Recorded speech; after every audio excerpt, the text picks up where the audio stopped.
Apa kabar sahabat BK dimanapun berada? Semoga pagi ini sehat selalu. Ya, ini saya sedang di mini kebun. Saya sedang melakukan pruning. Ya, jadi seperti yang saya janjikan, saya akan mengulas tentang pruning sancang khususnya. Ya, nanti kita lihat beberapa yang di display di sana. Jadi ini ya bahan-bahan yang masih mungkin sekitar 80-90% lah ya. Jadi kadang juga saya beberapa program lagi di pot agak besar karena mungkin dulunya itu ada kematian akar atau batang. Jadi nanti di sana ada yang sudah di display melakukan proses pruning daun ya. Dengan nggak kepake. Ya, ini nanti yang untuk demo mungkin ini ya, ini sudah waktunya di pruning, harus sudah waktunya di pruning. Dan ini juga ini perlu banyak harus pemotongan lagi, dan kebetulan ini ada ranting-ranting yang baru tumbuh. Ya, saya rasa ini bisa mewakili untuk demo pada tayangan kali ini. Seperti ini kemarin sempat saya posting, daunnya masih ya lagi stuck ya, lagi berhenti ya, tapi ini sudah mulai tumbuh. Kemungkinan sekitar 1 mingguan lagi baru saya pruning.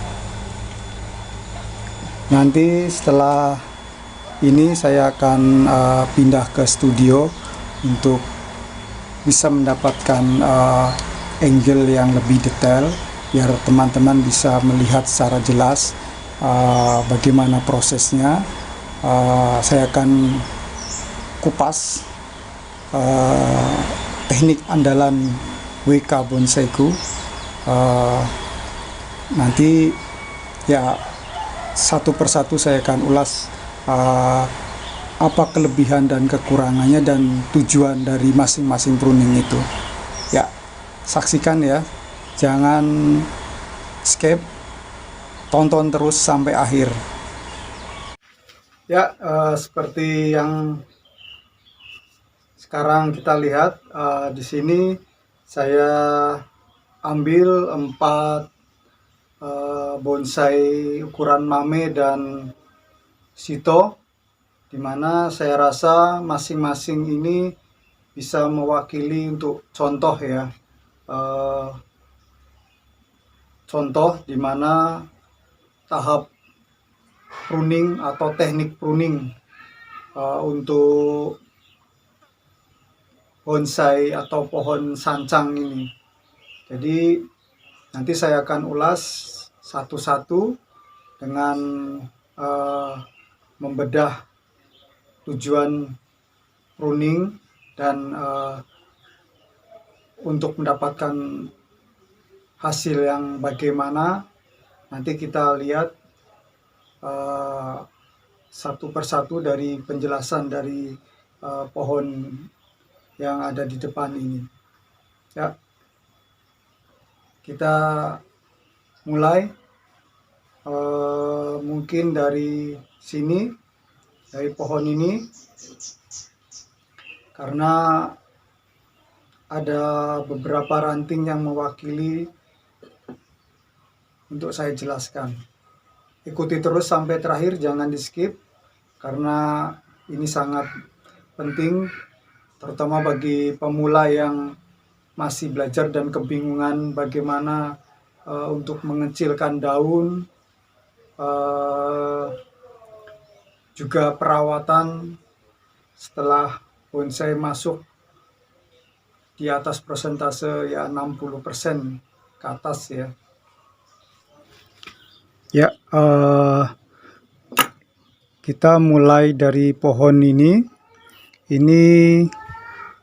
kurang lebih tingginya 15 cm kurang ya, 15 cm kurang. Ini saya zoom jadi biar terlihat lebih detail. Ini mungkin karena di zoom jadi kelihatan lebih besar. Jadi ini langkah awal saya akan menjelaskan teknik pruning, di mana ini kebetulan daunnya masih besar ya. Kalau ukuran untuk saya ini masih cukup besar. Jadi untuk seperti ini, yang kebetulan juga ini masih banyak tunas muda ya. Untuk pruning saya lakukan untuk memperkecil daun atau menstimulus tumbuhnya tunas-tunas baru. Kita bisa lakukan pruning pucuk atau bagian ranting yang masih muda ya. Begitu juga memangkas daun yang menurut kita sudah terlihat besar. Jadi kalau sudah ranting panjang, kita cukup memangkas ujung-ujung saja. Ini sudah tangan-tangan sudah ada, ranting enggak, cucu ranting kita tinggal memangkas saja ujung-ujungnya untuk menstop pertumbuhan ranting lebih memanjang lagi. Jadi untuk teman-teman, untuk perawatan bisa dilakukan seperti ini. Kita ambil pangkas yang muda-muda saja atau bahkan ujung-ujungnya saja, karena agak sedikit telat ya, tapi ya lebih bagus sih. Jadi rantingnya dia lebih matang. Ini saya lakukan untuk menstimulus tunas baru, daun baru ya, supaya lebih banyak, lebih nantinya akan lebih kompak, tumbuhannya lebih rapat lagi.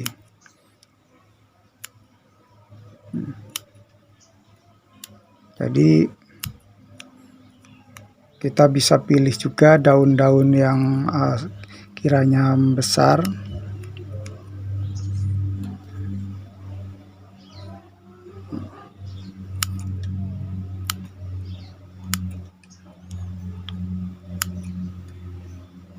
Jadi apakah dengan pruning seperti ini bisa memperkecil? Itu banyak pertanyaan dari teman-teman atau menjadi mungkin teknik andalan teman-teman. Ya, kalau menurut saya teknik pruning ini hanya sebagian persentase saja, tidak menjadi sangat signifikan ya untuk bisa merubah kecil. Atau bahkan ada yang memperkirakan, berpendapat kalau pohon sudah di pot atau di dalam media yang minim atau pot kecil, itu dengan sendirinya akan mengecil.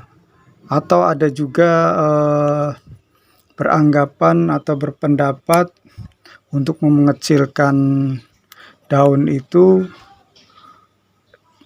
dikurangi nutrisi, artinya pohon tidak diperbolehkan atau tidak menggunakan pupuk-pupuk yang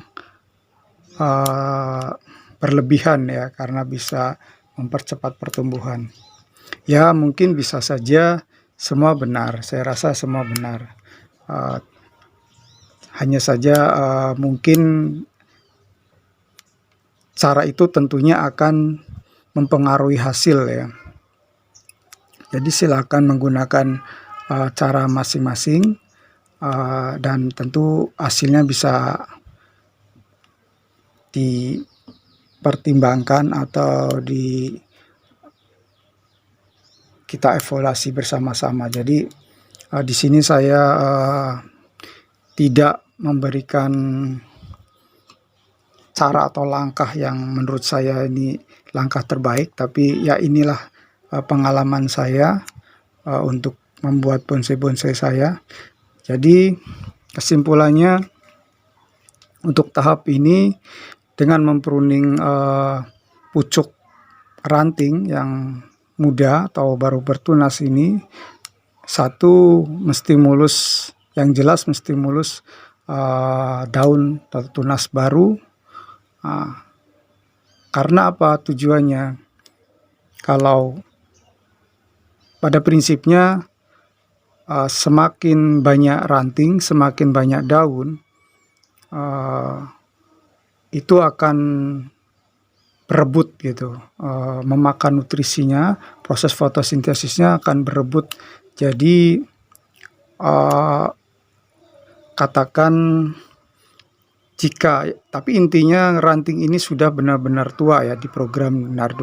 Nanti saya jelaskan bagaimana memprogram agar ranting matang tua, bisa memproduksi ranting banyak. Jadi yaitu tadi pada prinsipnya, ketika ranting ini sudah tua, kita lakukan pruning, kemudian terstimulus tunas-tunas baru, entah itu nantinya akan kita gunakan sebagai cabang ranting lagi atau cucu ranting atau merapatkan daun. Jadi ketika daun ranting sini sudah banyak, sudah seperti ini, logikanya di sini akan berebut. Jadi satu tangkai ini, satu ranting ini, dia direbut dengan banyaknya daun. Jadi di sini daun-daun ini memproses fotosintesis juga. Dengan kecilnya ranting ini, dia membagi, harus bisa mensuplai nutrisi dari akar air itu. Jadi gambaran saya di situ yang mengakibatkan daun itu lama-lama semakin banyak, dia akan kekurangan air, ditambah lagi juga dengan kurangnya media. Artinya ketika media kecil ini, di sini untuk mensuplai air itu sangat kurang ya. Nah, di situ terjadi pengecilan daun. Nah, jadi dengan teknik ini hanya untuk menstimulus mata tunas baru untuk memperbanyak. Nah, setelah itu dilakukan secara rutin, tentu akan dengan sendirinya akan mengecil, karena ya tadi itu semakin banyak ranting ini, semakin berat untuk mensuplai nutrisi dari tanah ya, dari media, dari metan. Nah, di situ konsep bagaimana bonsai tidak idealnya untuk ditanam di pot kecil. Jadi di situ untuk bisa menstabilkan, mengimbangkan antara nutrisi, kadar air juga untuk proses fotosintesis tanaman ini sendiri. Jadi jika ingin proses ini maksimal, pruning ini, tentu pohon ini sudah mapan ya, sudah mapan, tentunya sudah akar serabut sudah banyak, terus kemudian juga ranting-ranting ini sudah tua ya. Jadi ini rutinitas bisa dilakukan sebelum, tidak perlu sampai panjang rantingnya ya. Oke. Saya rasa cukup sampai situ. Nanti saya akan jelaskan bagaimana untuk proses memprogram ranting ini menjadi tua dan apa fungsinya ya.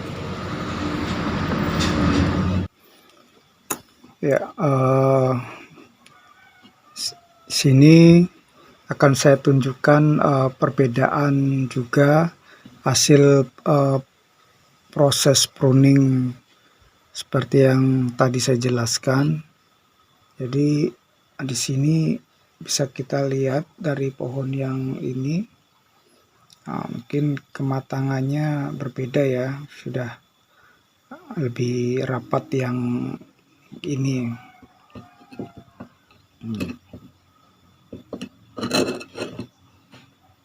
Ya, jadi di sini bisa terlihat perbedaan atau mungkin bisa menilai sendiri apakah tadi ya seperti yang saya katakan tentang berbagai anggapan atau cara untuk memperkecil daun, apakah benar atau terbukti, dalam artian menanggapi tanggapan bahwa dengan menggunakan pot kecil atau mengurangi nutrisi itu akan bisa memperkecil. Seperti saya katakan tadi, ya bisa saja itu benar. Tapi di sini saya hanya membandingkan atau memberi pandangan lain bagaimana bisa kita lihat di sini. Tadi yang pertama, yang ini, tapi ini proses atau diprogram di pot kecil karena ya tentu program dengan pot kecil ini juga sangat mendukung untuk memperlambat proses pertumbuhan khususnya ranting ya. Jadi sedangkan yang ini justru saya zoom dulu ya, ini justru tanpa pot kecil, masih di media besar, dia lebih kecil ya, karena ini sudah proses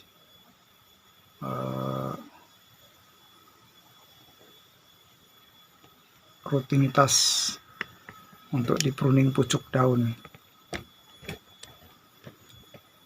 ya. Lalu kemudian kenapa harus dipangkas saat tunas ranting masih muda? Ya, ini kembali lagi pada pengamatan pribadi. Di sini hasil penelitian saya selama ini mengamati. Jadi pada dasarnya pemangkasan ini untuk menstimulus seperti yang tadi saya sampaikan. Namun berbeda dengan pemangkasan ranting yang sudah tua ya. Jadi di sini kalau kita lihat lebih detail, jadi di sini ketika dipangkas itu satu, kalau masih muda itu keuntungannya dia tidak mudah mati ranting, kadang seperti itu, tidak mati ranting. Namun dia terhambat di pangkal paling bawah. Jadi pangkal paling bawah ini dia membentuk ruas-ruas mata tunas baru. Disitulah nanti dia akan pecah ya. dia dari di belakang itu. Jadi kalau di ujung kita semakin mudah di ini pangkas. Satu kelebihannya, bekas potongannya ini tidak kering, tidak langsung kering. Jadi sebelum tumbuh, artinya tunas ini masih memiliki kambium yang muda, kulit yang masih hijau itu, jadi kadar airnya masih tinggi. Jadi masih banyak waktu untuk dia proses mengering, namun sudah didahului tunas baru yang akan muncul. Jadi dia tidak sampai mati, tidak sampai kering. Berbeda dengan pemangkasan ketika ranting sudah mulai coklat ya, sudah berwarna coklat atau tua, itu menandakan ketuaan. Ya. Di sini hasil perbedaannya, selain memangkas daun-daun yang agak lebih tua, juga ujung-ujungnya bisa dilakukan. Nah, kemudian yang kedua adalah memprogram. Sebenarnya sudah pernah saya bahas di video awal sebelumnya, langkah awal membuat bonsai mini. Jadi di sini saya pakai lagi sebagai contoh karena kebetulan ada ranting. Nah, di sini mungkin teman-teman yang sudah pernah punya sancang ini sering mengalami kesulitan ya. Nanti saya akan tunjukkan juga salah satu program dari hasil teknik yang sedang berjalan ya.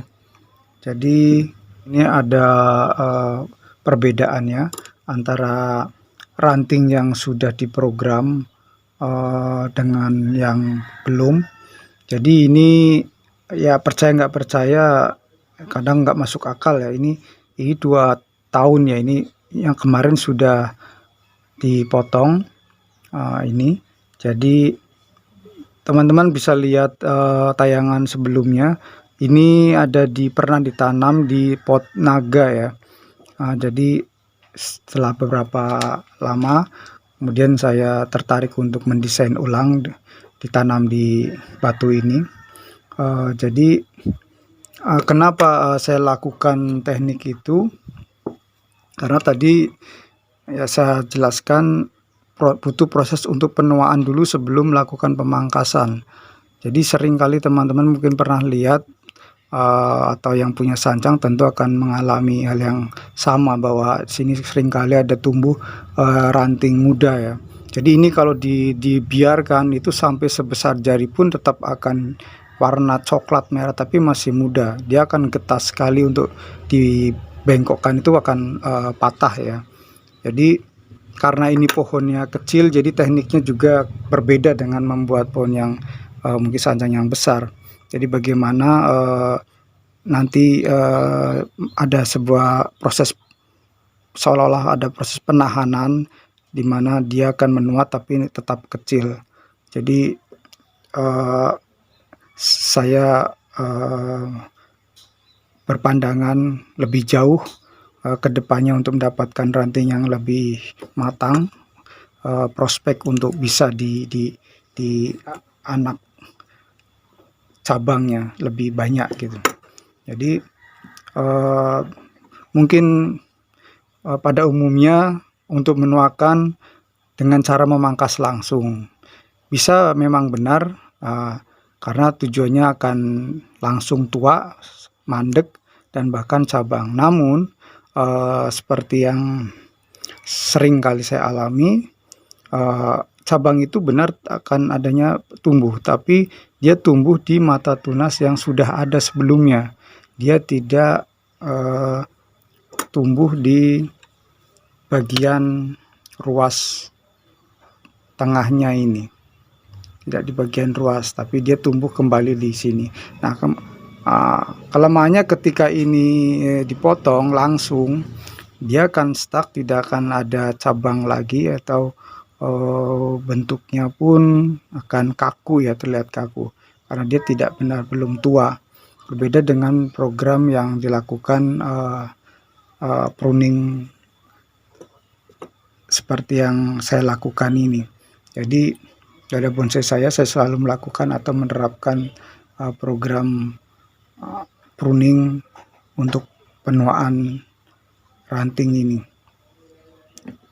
Dari situ kita bisa, saya rasa bisa dipahami bagaimana kita mematangkan ranting itu, fungsinya untuk yang nantinya akan dia siap menjadi indukan, artinya indukan cabang yang lebih banyak lagi. Karena jika tidak, ya satu, dia akan lama atau tidak, bahkan tidak akan ada cabang atau tunas untuk memproduksi itu.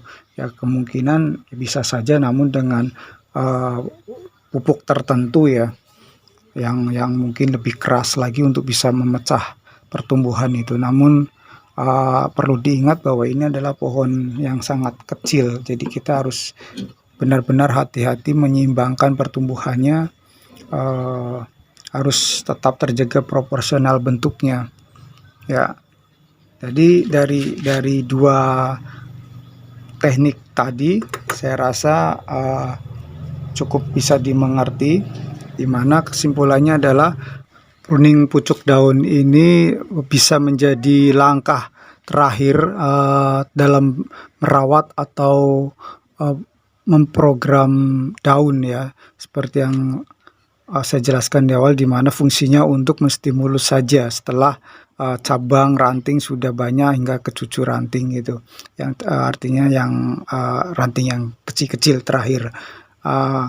Di sini sudah saya jelaskan langkah dua teknik pruning.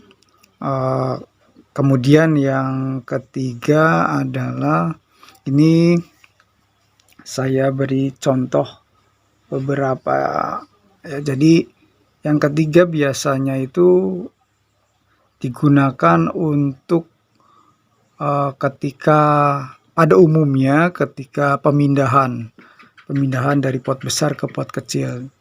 Tapi di sini nih saya beri contoh.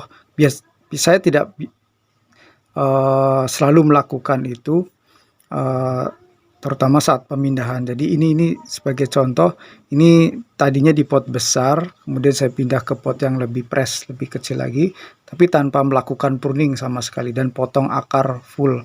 Karena tadinya ada program pembesaran akar ini, menyimbangkan beberapa bagian, jadi sampai sebesar ini, kemudian saya potong tanpa pruning ya.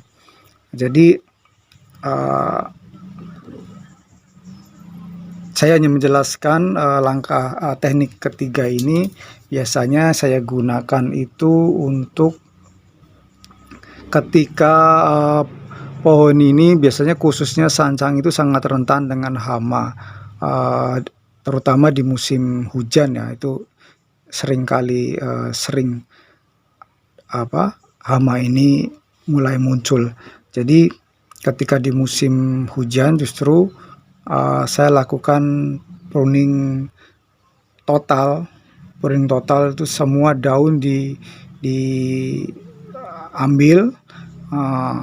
bahkan kalau bisa sampai tidak ada daun sama sekali, karena supaya nanti ketika ada sedikit matahari dia tersinari, dan karena hama khusus di daun sancang ini dia berkembang biak di daun-daun yang lembab yang tidak kena matahari. Jadi dia hinggap di situ berkembang biak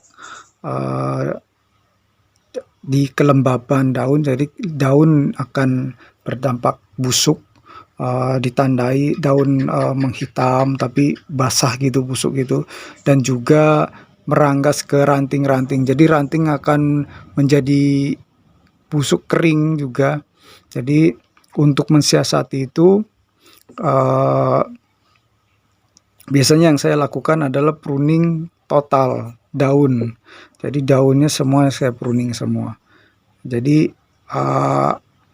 ini salah satu teknik rutin yang ya tiga teknik pruning yang saya terapkan pada bonsai sancang saya khususnya, di mana dari mulai program pembuatan hingga untuk berfungsi untuk mensiasati serangan hama ya.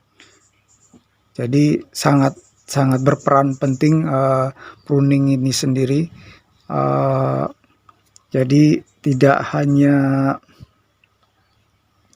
untuk penampilan tapi juga untuk kesehatan ya, untuk kesehatan pohon itu sendiri. Program tadi step-stepnya ini berbeda dengan yang ini. Jadi memang ini belum begitu cukup matang ya, presentasinya lebih tinggi ini. Waktu membuat karya ini agak sedikit lamban karena ini saya ada proses pembuatan batang ini lebih lama. Nanti akan saya kupas kapan pada tayangan berikutnya proses pembuatan batang ini, dan saya rasa ulasan tentang pruning atau teknik memangkas daun ini pada bonsai ini mame ya maksudnya. Ini saya rasa sudah cukup bisa dimengerti kenapa WK Bonsaiku ini melakukan pruning andalan ini untuk bonsai-bonsainya. Jadi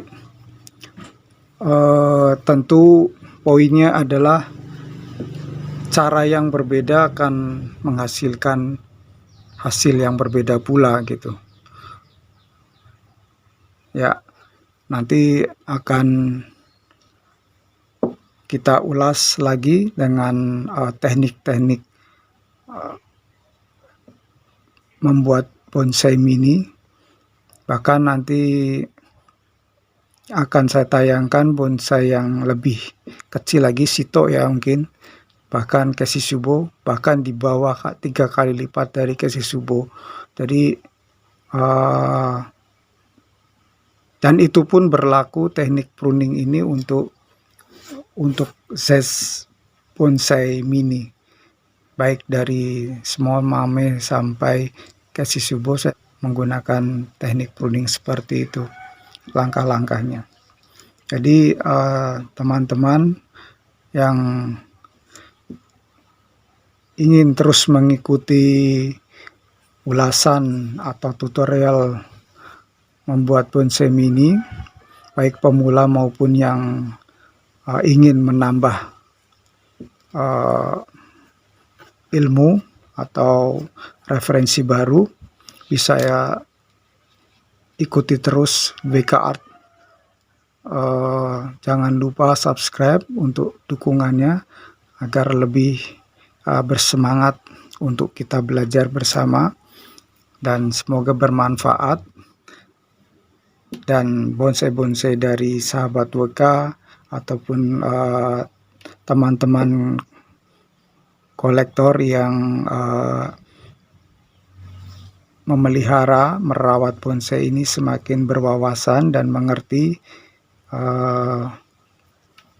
Terima kasih, sampai jumpa di tayangan berikutnya.